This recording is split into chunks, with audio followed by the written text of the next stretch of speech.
On this episode of Still Loading. We're looking for a ruby ring. Then you must be looking for me. I'm Snake-Eyed Snuff, meanest elf this side of World Tree.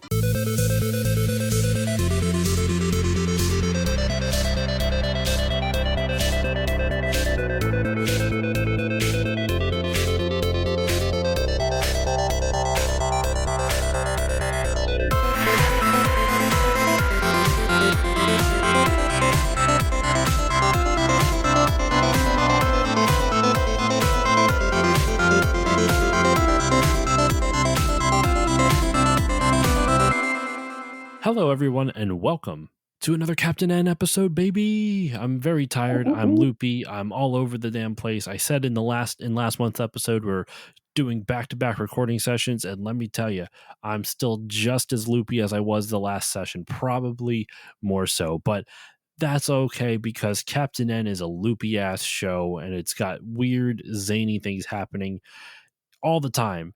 And of course, to discuss all of that zaniness and all of that insanity is my co-host with the mo-host, Dexter Morrill. Dexter, how are you doing, my friend? Oh, I am great. How is everybody out there doing in podcast land?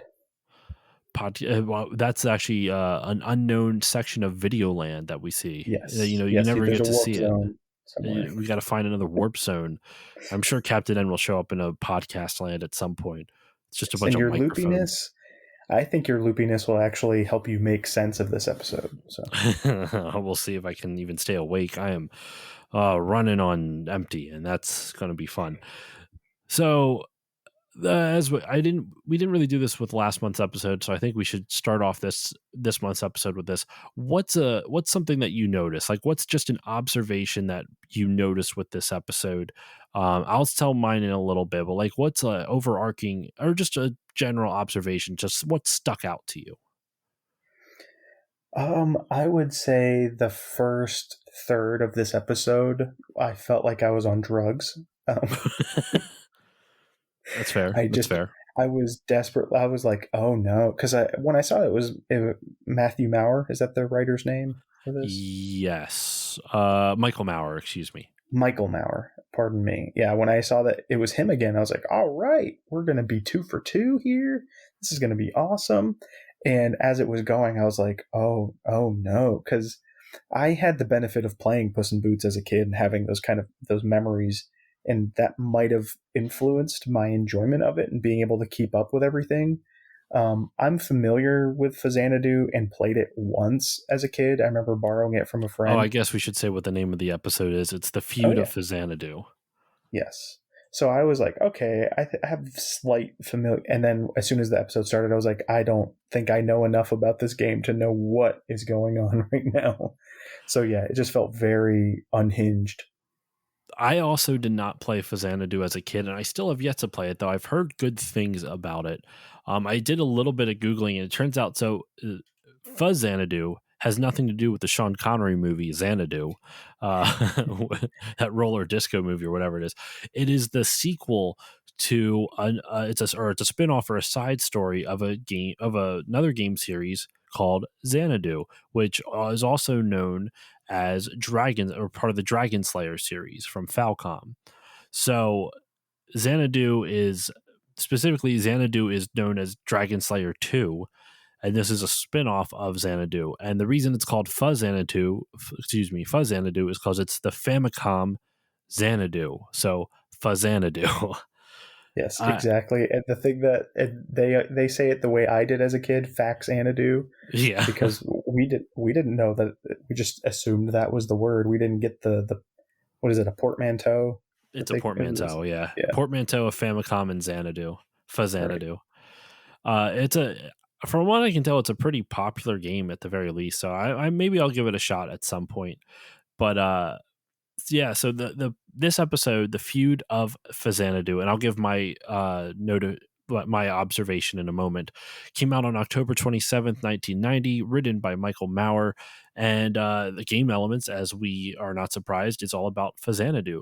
The thing that really stuck out to me in this episode is that this is Captain N at its worst in terms of making plot points that come out of nowhere. And I say that like we can use that as a really good transition in the beginning of the episode. Beginning of the episode has the end team playing football in some random portion of Videoland. They don't really ever describe where. It doesn't seem like it's part of the Palace of Power. I'm kind of confused as to the location of this place. And it really shows like at the time there's a big feud between the two teams playing football. Kevin and Game Boy and I Duke. forget Duke are on one team, and then Simon, Kid Icarus, and Mega Man are another team, and Princess Lana is pretty much like the referee, kind of officiating between the two. And there's a lot of insane stuff. There is an animation error I noticed in this. If you notice, when Simon gets the ball, Duke chases him down and then tries to like stop him. And so what he does is that he bites his pants and pulls his pants down slightly, right? And it's Right. just the reason it's so goofy. Here, hold on, I have a timestamp for you. 1 minute and 8 seconds, maybe 1 minute and 9 seconds. You might have to like thumb through it with like frame by frame for a little bit. But yeah, 1 minute and 8 seconds or 1 minute and 9 seconds. It is Simon. I'm wondering if it's meant to be like he's just wearing white boxers, but it just looks like they didn't color anything on his legs, like where his pants are getting pulled down. He's just full on Ken doll. Oh Just yeah, I think nothing's it's there. probably supposed to be like white boxer briefs. But it doesn't look like boxer. It does. It just No. looks like they forgot to animate it or forgot Yeah, to colorize it. I'm wondering if there was like originally like heart boxers or something, and they just ran out of time, or someone was like, you can't show that.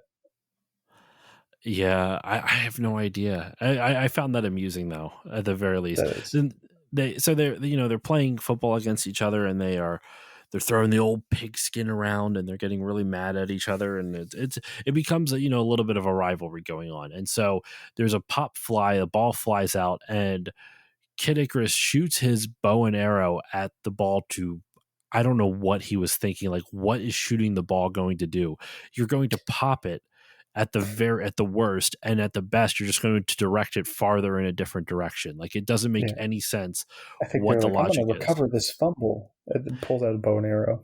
Yep, he talks about wanting to recover from, and then Kevin's like, not if I can recover it first, or something like that. And he shoots his zapper right into Kid Icarus's arrow, and for reasons I don't understand, it starts a short circuit of the entire football field. Like every yard line is suddenly lighting up with like blue electricity. All the lines, like every crease in line in this stadium is just lighting up with blue electricity. And Game Boy is like losing his mind because he's talking about how the system is overloading. The system is overloading, and he's just I think they losing his crossed the shit. streams. Yeah, dude, I wrote that they crossed the streams, like like from straight out of Ghostbusters. They crossed the streams, and I'm reading this with closed caption on, and I always find it funny because once again, I don't think this is necessarily accurate because it seems like it's machine generated, but it's still kind of amusing. The Game Boy is trying to warn them that the system is overloading, and which still doesn't make any sense. It's a fucking football field, so I don't understand how the system's overloading. But whatever. The way closed captioning has captioned this is system overload, prefix rebending. What? I don't think that's actually what he's saying there. At all. Hold on, let me run it back real quick. Fix Warning. rebending. He's saying prepare to abandon game, but they have it as prefix rebending. I like it. I don't Prefix I don't know rebending. what that means. What do they think prefix rebending means? It's prepare to abandon game. It doesn't even sound like prefix rebending. That's going to Prepare be to my next abandon band game. name. Prefix rebending, right? So Yeah. they go through a warp zone that just magically appears. I don't know why, whether it's to escape or because of the overload, it causes a warp zone to appear, and they jump through it, and it implies that the stadium just explodes because there's smoke coming through the warp zone. Like That's the why we don't leftover. know what game it is. That game doesn't exist anymore. Yeah, just it's gone, dead, never to return again. I imagine It's they were going for like a Tecmo Bowl or something like that, though.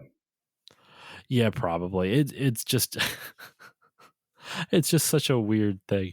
Um, so the they basically they're in this new world, which at the time they don't know it's Faxanadu yet. They don't know it's the world of Faxanadu, and they determine like, well, we're going to see who can get to the warp zone home first, and so they stick to the teams that you saw on the football field, and they're going from to the different, they're racing to see who can get them home first.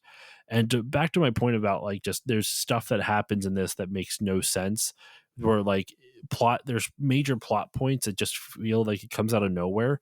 The whole impetus for them getting into Faxanadu is because apparently when Kevin shoots Kid Icarus's arrow, a electricity storm occurs. There's no explanation for it. There's no explanation given as to the logic.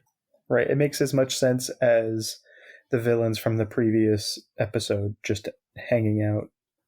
And the whole episode just kind of has moments like that where it doesn't, something will happen and the logic behind it happening is just never explained, and it doesn't make any sense from just looking at it. It's not like something that's apparent.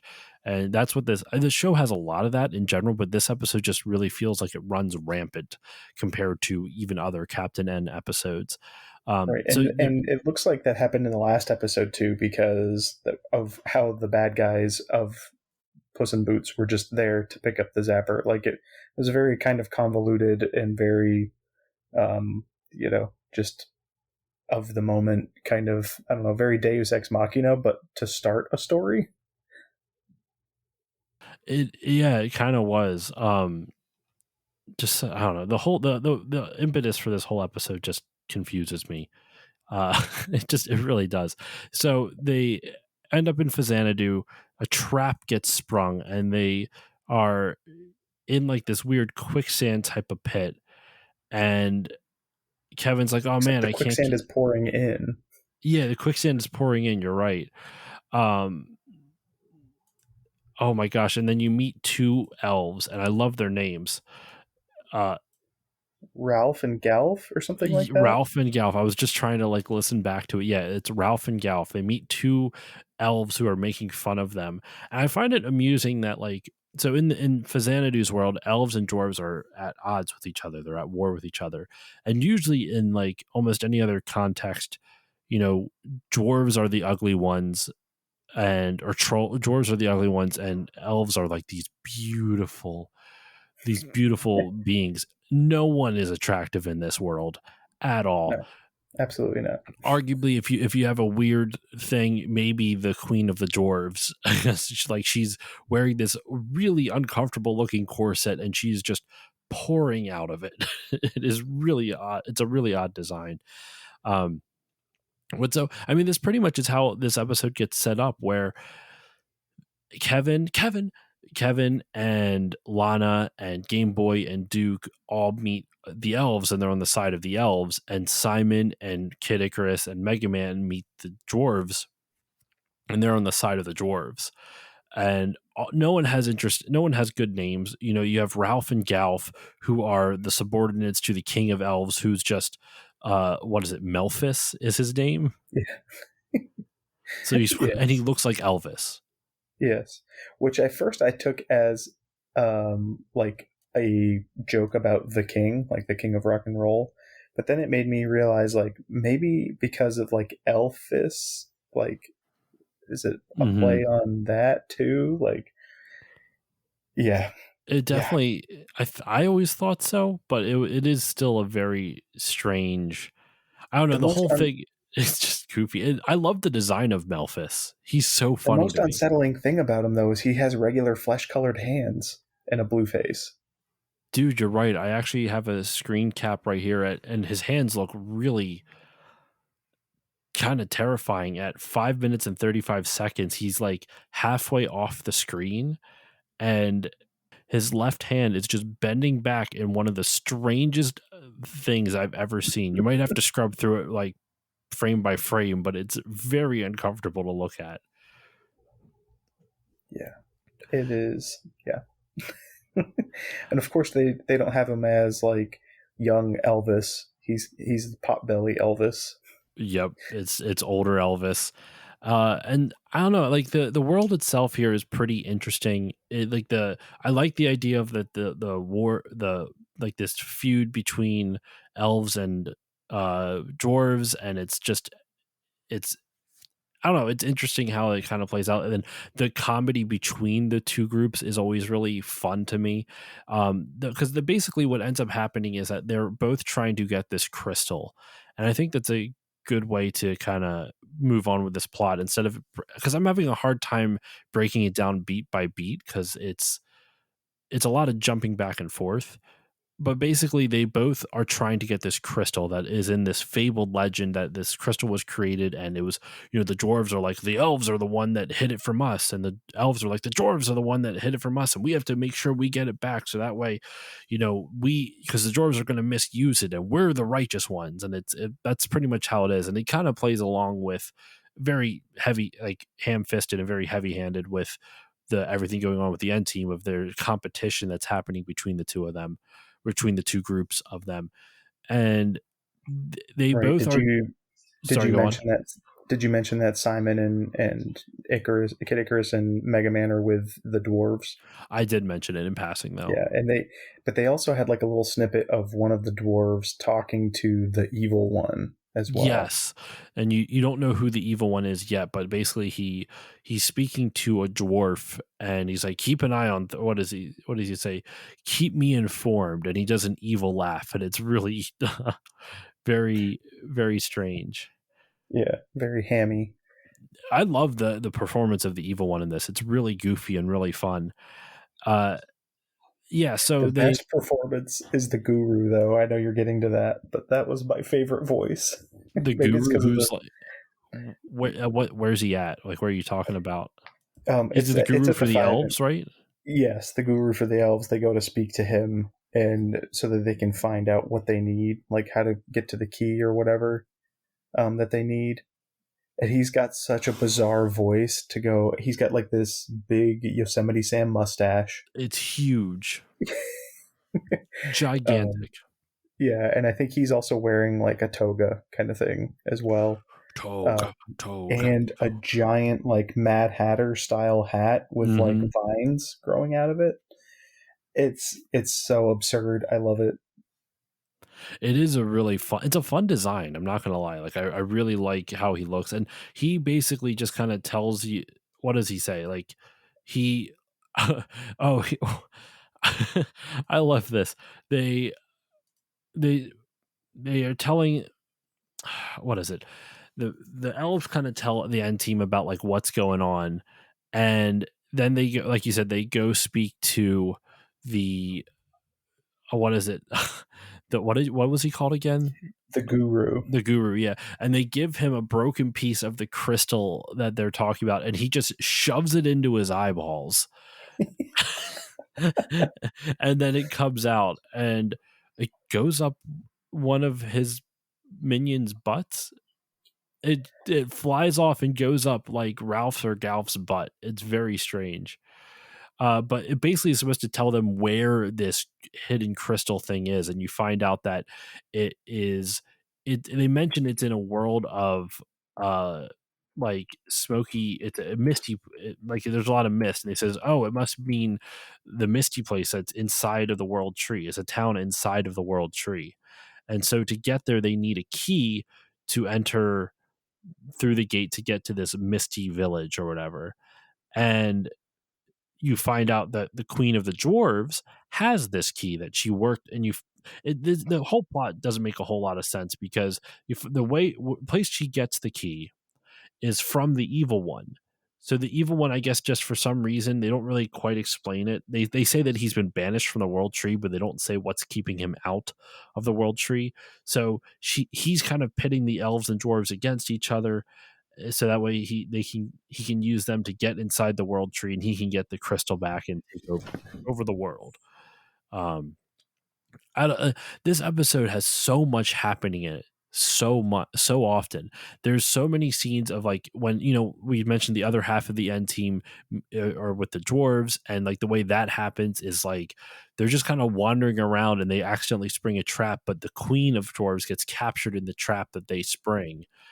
And Queen of Dwarves has a very big crush on Simon, and Simon loves it. Can't get enough of this lovely lady.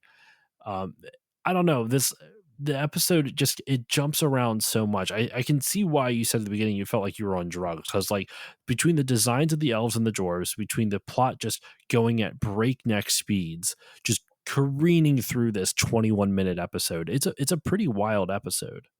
Yeah, the exposition is very it's very dense, and it's just constant, and it's mixed with the I, I don't know what to call it other than like filler stuff, like the football game. Like it's like back and forth, all this information's being thrown at you. Half of it is important, the other half is completely useless, and you're just like, it's rapid fire, and you're just supposed to parse what is meaningful and what isn't as the episode's going on. It's like, I can't handle this. And it takes probably, to this point, probably, like a third of the way through the episode. You got to be a good like almost 10 minutes into the episode, 8 minutes, before you're like, okay, I think I understand what's going on now.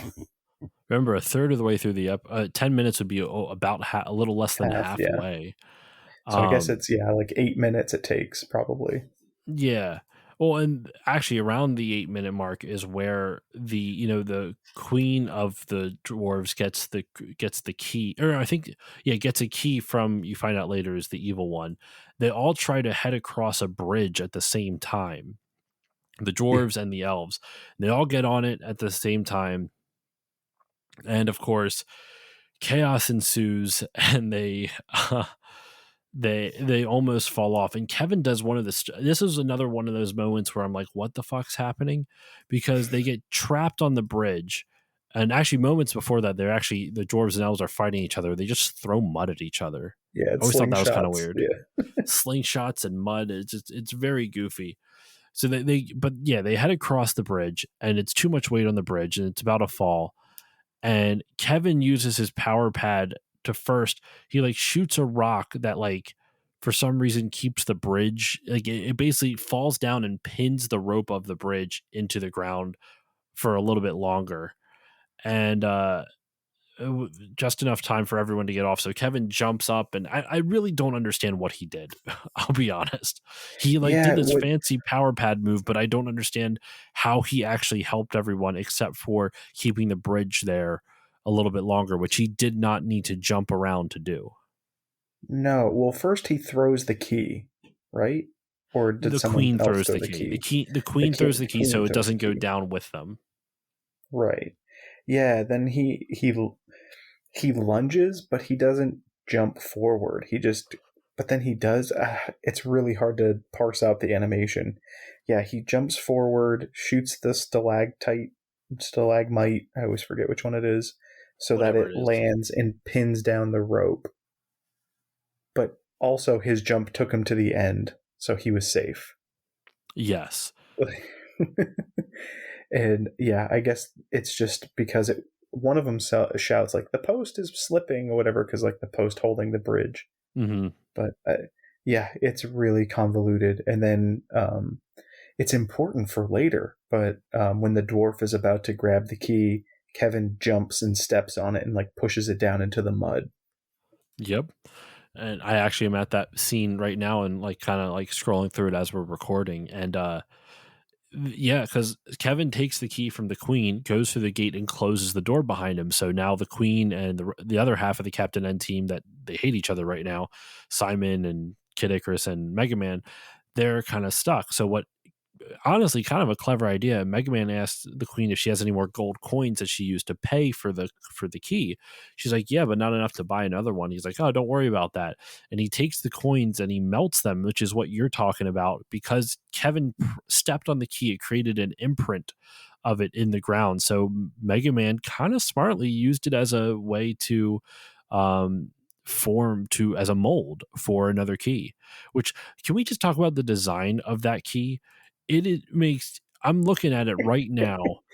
It's got a circle. It's got a circle at the bottom, and then it almost has like a fish hook at the top. Yeah. I don't understand how that locks or unlocks any door ever. It doesn't look like it would work. Yes. Just like the plot of this episode. Not Very, sure if it very locks or unlocks. convoluted. Yeah. Yeah, yeah. uh, it's a very this whole episode is just insane. I feel like we say that every time too. Like every single episode, we're like, "What is going on here?" Literally, right? So they, the Queen and Simon, everyone else is able to enter in through that door, and the very next scene, there is a weird. So we're at 11 minutes and 54 seconds. All right, they're they're at the top of a set of stairs, and this weird pink monster comes out of nowhere, and the design of it is one of the wildest things I've ever seen. It's got pink tentacles, giant pink kangaroo feet with teal green like claws on its feet, but it's got like an alien head with like Shrek ears with like red antenna coming out of the Shrek ears with like almost looks like Shrek, like eyes that would look like Shrek. It's almost like Shrek's ears, but eyes, and that have like weird green eyebrows on them. The whole design is one of the craziest. It's really fun to look at. Oh, and it's got like this dark green spiny tail. It's got spikes Yeah. on it. Yeah. It's got like a weird armored tail. Yeah. It's so bizarre I and love it. terrifying. Yeah. It's But amazing. but once again, it's just one of those things where like, what just happened? Like they spent all this time on a really cool design, and like it makes it seem like it's going to be something super important, only to then uh Simon have just whips Simon, it. yeah, Simon just whips it, and then that's it. Like that's all there is to it. Like it just they do this big wind up for nothing, but a coin is left in its stead, which is kind of cool. Um, so then they get to the mist town, and I actually kind of like the design of the mist town. I like all the rogue elves that are kind of hanging out there, and the fact they don't really care about like the rules and laws of the outside world. Um, I wanted to point out when they enter the saloon, the sound design in this episode is very memorable for a few reasons, but I'll yeah, start with this first one. go When they for it. walk inside the saloon, of course, it's supposed to be like this kind of a bunch of rabble rousing, rogues and things like that. And they've got all this kind of general cacophony going on when they go in because there's all these people. And I listened really closely because there was one like high pitched female voice that I could hear out of all of it. And I was like, I think that actor is actually saying something. So I rewound it. And she Oh, goes, jeez. wait a second. You ate all the cashews. And I thought that was really like I that's like what you that. get angry Clearly, the about. director's like, we're just going to add a little bit of a touch to this, just a little nice little touch, just to make this like this saloon feel more real. Yeah. Uh, that's amazing. And Well, I'm sure if originally you could probably understand all of them, but that one, like, you ate all the cashews, I thought was hysterical. it's pretty good. I'm not going to lie. It's pretty good. They go to the saloon though, and because they're trying to find some dude who has a ruby ring, and they just find a dude with a ruby ring, and it just happens to be. They don't even he finds them. He's like, you're looking for me. Oh yeah, he finds them, and on top of that, like, what has the ruby ring ever been mentioned prior in the episode? I don't think it was. Was That's it? what they were supposed to be looking for in. That's what Guru told them they needed to find. The Guru. Okay, okay. Like I said at the top of the episode, But there's listeners, so much, like, I don't expect you to remember that. The only reason I remember that is because we've had closed captions on while talking about it. oh, but I'm also so tired. But Kevin challenges this ruby ring wearing dude to Snake Eye Snuff. what's his name? Snake Eye Snuff. Snake Eyes Snuff. Are you serious Yes. right now? Yes. What a And great name. did you notice his voice? Did you notice that voice actor? No. I'm pretty sure, unless it's someone doing an impersonation, which I don't know why you would do an impersonation of him in the 90s, pretty sure it's Bobcat Goldthwait. The voice of the voice of Pain from Hercules, Disney's Hercules. I did not know Bobcat Goldthwait did that voice. I mean, Um, it's someone. It's either him or someone's doing an impersonation. But he was barely a stand-up comedian in the '90s, so I don't know if he would have been like recognizable enough to do an impersonation of. you know what? I will look at Because his acting credits. while you're looking that up, I'll tell our listeners that Bobcat was his nickname because he was in a comedy duo with Tom Kenny, the voice of SpongeBob and like zillions of other cartoon characters, and they were a duo called Bobcat and Tomcat. Like that was their thing together. Um, and just Bobcat stuck, and Tom Kenny went on to do his own cartoon thing. But they did start out as comedians together. And Bobcat now is like a director, but I think they started out as comedy and like doing voice acting. If that is him, he went uncredited because it's not on IMDb. It's Doesn't gotta. mean, I put it out yeah, there to our listeners, and it's gotta be him. I have no idea. I mean, it's not on IMDb, but that doesn't mean that it's not the case. If he wasn't credited, then it's not going to make a bit of difference. Yeah. He's got the trembly like like a teenager voice when it squeaks because it's like not fully deep yet. He does like that warbly, like it's gotta be him. uh, um, okay.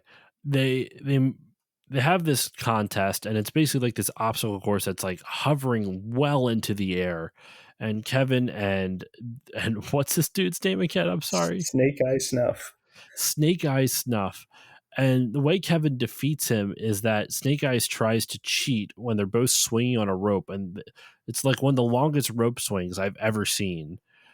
And he tries to cut Kevin's rope. And Kevin, he's like, hey, you're cheating. And he goes, don't you know cheating's part of the rules here? And he's like, oh, well, I don't want to break the rules then. So Kevin cheats. And It it's a really swaps weird moment vines. because he kind of saves him like last minute because the dude essentially cut his own rope is kind of what they're implying, and he's about to fall, and Kevin, you don't see it, but you see Kevin reach with his legs, and it's kind of implied that off camera he was able to rescue him, but then it goes to commercial break, and so it fades to black, and when it comes back he's just dragging him back into the tavern, and it's like, okay, it would have been cool to see, but fine, it's cool, whatever. I got excited by the music they used for the race too. It's Yes, back. with lyrics this time. Yeah, The we filler finally figured music. out where it's from. So, Yeah. listeners, for those who haven't followed the series all the way through, in the first season, there was a lot of licensed music used as backing tracks for specific moments, and obviously on YouTube and also in the DVD re-releases, they didn't really have the licensing rights to do that anymore. So they're all filled with this generic do do do do do do do do do do do do do do do or something like that. I forget. And I now we almost know was. it's called Mega Move because that's what the Mega Move. Yeah, I heard the Yep. lyrics. And then this time they actually have lyrics. So we haven't really heard it at all in the second season. And it's episode 8. It's finally back, baby. We hear it again, and there's lyrics to it. Yeah. I remember watching it like, oh my gosh, I was so happy it was back. It's such a weird thing to say considering it's Yeah. this That show, but I was so happy it's back. means when they re-released the first season, they're like, "What are we gonna do?" I'm like, I remember Mega Move. That was a good cut right there. Like they just like, let's keep using Mega Move. Boom. Mega Move. It works though. I like It that song. does. It does. So after all this happens, the other half of the end team shows up, Simon and Mega Man and Kid Icarus. And at this point, Lana's just fucking sick of everyone's shit. She's so mad. She's like, stop. Because throughout the whole episode, she's just constantly trying to tell them, like, do you really need to be competing with each other? Do you really need to do this? Do you really need to do that? And both Kevin and Simon are both like, oh, it's fun. It's motivation. It's just healthy competition. And clearly they're being shitty to each other. So I love that Lana is like, I'm just done with this. I'm fucking done with both of y'all. So she takes the ruby ring, and she ends up finding the guy who made the hidden crystal and finds the hidden the legendary crystal that the dwarves and elves have been talking about for the whole episode. And you find out it was crafted by a man none other than only known as Dwelf, who is a half dwarf, half elf. And Who that he would have takes the thought? time to point to his ears and then his nose, Yep. because it's implied that elves have the pointy ears and dwarves have the big pointy nose. That he's Yep. like, and he like points at his ear and his nose. And he's immediately ostracized by both elves and dwarves because they're like, "Oh, you're half this. Well, we can't have you." The dwarves and elves are absolutely awful people. I understand it's meant to play up, but after a while, it's just kind of like it gets a They're little not very old. likable. No, they're not likable at all. I actually think the queen. I haven't talked about this. The voice of the queen of dwarves, I think, is actually really fun. She's kind of got like a Brooklyn accent almost, or a Brooklyn voice type of thing. I love the performance of the voice actress there. Yes, it's got a very what's her name from Hocus Pocus? There, Uh, the actress is escaping me now. Bette Midler. Bette I, Midler, yes, it's got that Midler quality to it. okay, I was going to say I'm like, but Bette Midler doesn't sound like that in Hocus Pocus, but you're just thinking of the Oh no, actress. no, yeah. Yeah, definitely has a bet. Yeah, I could hear that. Um, and I love the voice. I just like the performance of the queen. I find both her and Melphis. Like Melphis, I find a little bit more annoying, but his visual design is so fun to me. And the queen, I don't like the visual design quite as much, but her character is just really fun to me. I don't know why. I just find her really amusing. Yeah, Uh, so they get to this crystal, and then this is where the dwarf double crosses everyone. The evil dwarf that you saw at the beginning, who's actually working for the evil one, double crosses everyone. And this scene, I had so many goddamn problems with. I shouldn't say so many. I had one major one. He takes the crystal. Everybody just watches him take the crystal and run up the steps. And that's the first problem. Like, no one tries to stop him. Second problem, for reasons, there's just like a cave in, and the exit that he ran in just suddenly is closed up with rocks. And I was just like, why?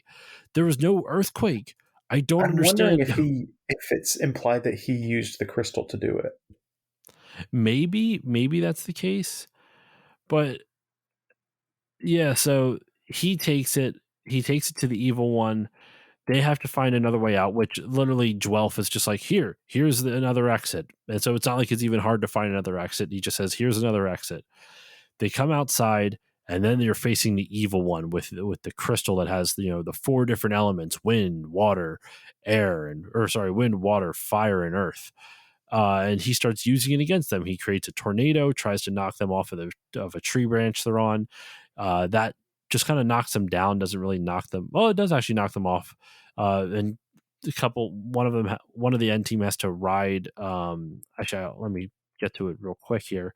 Duke is riding Game Boy down, and Kid Icarus is falling, which makes no sense because Kid Icarus can fly. I don't know why he's falling. I might use that as our thumbnail. I love Duke's expression. I love It's so Game expressionless. Boy's strain on his face, and yeah, the fact that Kid Icarus is falling when he's got wings. Clearly, yeah, it's Mhm. great. So then they confront the evil one, which this show does this a lot, where they'll just like walk straight up to the bad guy and just start having a conversation with him. I'm like, why don't you just go at him? Like, I don't understand.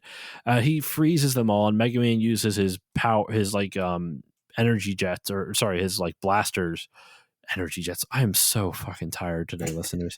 It's his blaster. Like it's oh my god. It's his blaster. So he uses his blaster um unfreeze everybody. And I gotta say though, the end. What was it? The end of season 1 is where Game or Mega Man becomes human, right? Yeah. So he Supposedly, supposedly becomes human. How does he still have all these abilities? He shouldn't be able to do all this if he's a human now. Whatever. They clearly don't care, and so neither will I.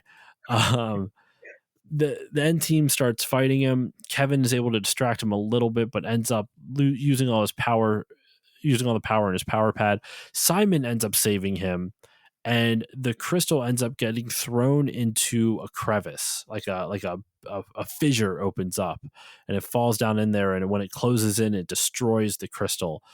And that's honestly how the episode. There's one more scene, just kind of with the elves and dwarves, but that's the majority of the plot of this episode. It's just kind of them running around, and Yeah, because afterwards the evil one's like, "Oh, I'll get you next time," and flies I'll away. get you next time, Gadget. Yeah, it's just like Dr. Claw. I know. And the evil dwarf, he was the one that kind of, betrayed everybody. He's like, yeah. "Hey guys, sorry about that. He was gonna kill everybody if I didn't help him." And they're like, "Okay, cool." Like, Just don't let wait, it what? happen again. That's all she says. I'm like, what? Yeah. What? It's such a throwaway excuse. I'm like, Joe, just have him be evil. It's fine. It doesn't, whatever. And well, the big lesson though is, so just like Simon saving Kevin, the queen dwarf ends up saving the king elf, because he's hanging off of the newly opened fissure, and she saves him, and they're friends now. Like, they get along. And of course, it's not for long, because the very end of the episode is like, well, do you all know where the nearest warp zone is? And then they're like, well, an elf won't know the best way to get to the nearest warp zone. Oh, a dwarf definitely wouldn't know. Like, they just kind of start, and then a mud fight starts up once again. The episode ends with Simon getting, it's not white stuff this time. That's a first for Simon. It's brown stuff this time, just getting sludged in the face. Yes, I was like, wait, they're really not going to figure out how to get home. And then I immediately, my last note was, but Simon still gets stuff on his face.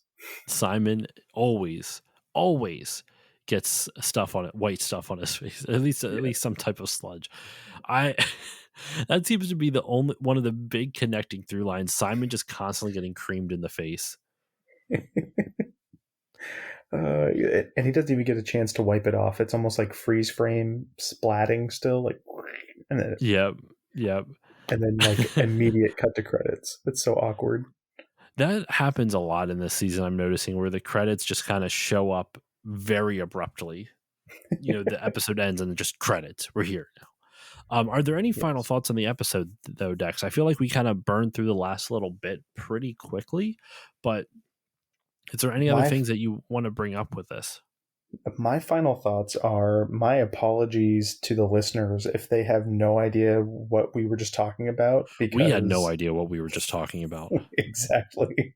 It was so bizarre. But I mean, just like the previous episode, this followed a game. At least it's a game's lore. I think this one, the Puss in Boots game is much simpler in comparison to Faxanadu, because that one, Faxanadu, is basically like an action RPG. So there's like, that's like trying to take all the stuff from one Final Fantasy game and squeeze it into a 22-minute sitcom. Like, you're not going to be able to, or else it'll be a fever dream like this was. So once, like I said, it took 8 to 10 minutes to once it started settling in what they were going for with this episode, it was a little bit easier to follow. But even still, like, it was so bizarre, and I'm still determined to prove that that's Bobcat Goldthwait.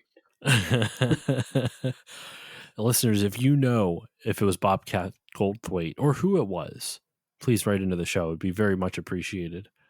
Yes, it's kind of like how Paul Rubens, the Pee Wee Herman, he went by a different name originally. So like I don't know if any of the listeners have seen Flight of the Navigator, which is like one of the most underrated Disney movies ever. He's the voice of the alien spaceship in that, but he's not credited as Paul Rubens. He's credited as whatever his previous stage name was. And supposedly it was because he was in talks with Tim Burton about the Pee Wee Herman character, and that's the voice he pretty much used for the spaceship. Oh, okay. So interesting. I think there was something to do with that. I'm going to see if I can check on IMDb. What voice so I originally what I did was I looked up what Bobcat Goldthwait's credits were. But for what was the character in this episode that you think sounded like him? Snake Eye. Snake Eye Snuff, I think, or Snake Eye Oh, or so it Snake Eye was Snuff. Snake Eye stuff. Okay. I Yeah. wasn't sure if that's who you were talking about or not. So let me go to the individual website, And or sorry, the individual episode. his real name is Robert Francis Goldthwait, if that helps. Let me see if I click on top cast to see everybody. Does it give anything? I don't see anything on this because a lot of it, like Ian James Corlett did a voice in this, and isn't he known for he's Goku in a lot of the DBZ stuff? Oh, they're like the original Canadian? He might have been the original Goku. I'm not quite sure. Because I thought it was like Sean Schmel or something like that is the current Goku. Okay. Or Sean Schemmel. Who the heck is this one? Anthony Holland. He looks old as shit in this one, in the picture that he has on there. His last acting credit was in Supernatural in 2011, but he's done some stuff. So I'm not quite I'm not quite sure. Yeah, they don't really have like there's a lot of different actors like Alvin Sanders and Shane Meyer, Annabelle Kershaw. Like there's a bunch of people. Babs Chula, what a name! Who the hell is Babs Chula? She's just credited with additional voices. Like I don't know what else she has done. Her most recent acting credit was Fathers and Sons from 2010, which I 2010. Oh my god! Once again, exhausted. 2010, and I'm not really sure what that is. She was in one of the X-Files movies. It looks like. So I'm not quite sure. I don't know. I don't Snake know Eye who did the voice. Snelf was his last name. Snelf, of course, because it's an elf pun. If you can call that a pun, I don't even know if that constitutes a pun. If you just put elf at the end of words. And if I try to do Snake Eye Snelf, it just Google thinks I'm trying to say shelf, so it doesn't really work. Yeah. Or And G.I. obviously, Joe, Snake Snake Eye. Eyes is GI Joe, Yeah. so you're getting a whole bunch of stuff here. But all right, I think we should wrap this episode up. It's a We've been mystery. doing pretty well. Yeah. It's a mystery. If you listeners, please write in. But that will do it for this episode of Still Loading, for this Captain N episode. We are getting close, man, to the end of season 2 already. We only have 5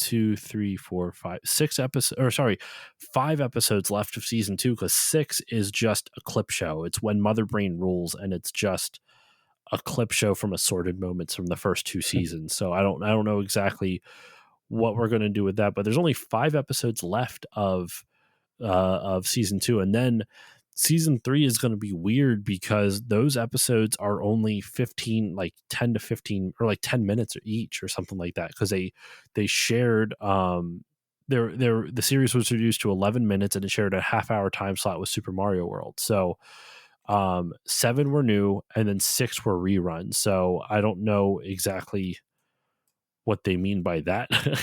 Oh, it tells you they were Nightmare on Mother Brain Street, Mr. and Mrs. Mother Brain, 3 Men and a Dragon, Quest for the Potion of Power.